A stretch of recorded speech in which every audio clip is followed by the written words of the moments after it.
Summary: Think and Grow Rich by Napoleon Hill. Chapter 1.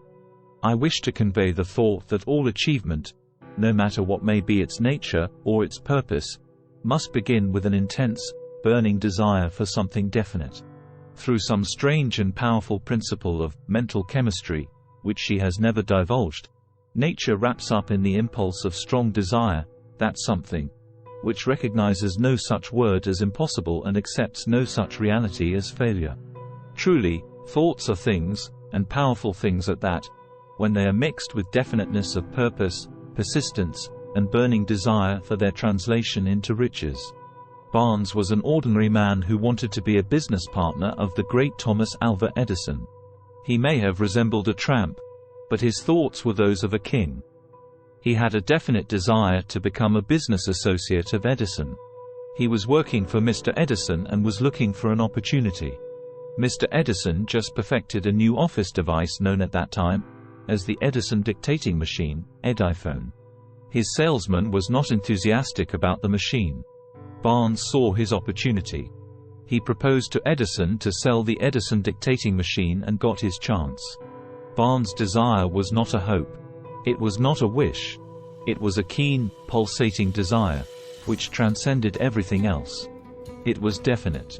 An uncle of R.U. Darby was caught by the gold fever. They purchased machinery and started to drill. They were seeing some signs, but eventually, all faded away. They sold the machinery to a junkman. This man seeks expert counsel before giving up. The expert informed him that the previous person didn't have any knowledge regarding the gold mine, because gold would be found in not more than 3 feet after they stopped working. The junkman became a millionaire. Before success comes in any man's life, he is sure to meet with much temporary defeat, and, perhaps, some failure. Darby took a lesson from this and said to himself, I stopped 3 feet from gold, but I will never stop because men say, no, when I ask them to buy insurance. These stackability characteristics of Darby made him millions of dollars. An army general reached the shore of the enemy. He knew about the size of the opponent's army. He ordered his soldiers to burn all their boats. He said to his army, you see the boats going up in smoke, that means that we cannot go back unless we win. We now have no choice, we win or we perish.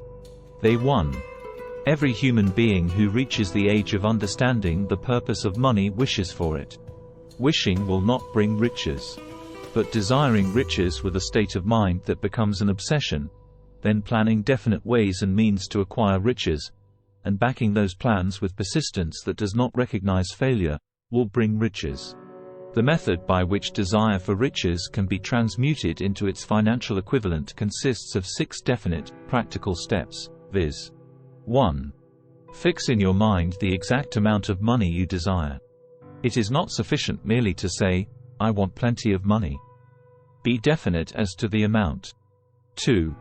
Determine exactly what you intend to give in return for the money you desire. There is no such reality as something for nothing. 3. Establish a definite date when you intend to possess the money you desire. 4. Create a definite plan for carrying out your desire, and begin at once, whether you are ready or not, to put this plan into action. 5. Write out a clear, concise statement of the amount of money you intend to acquire. Name the time limit for its acquisition, state what you intend to give in return for the money, and describe clearly the plan through which you intend to accumulate it. 6.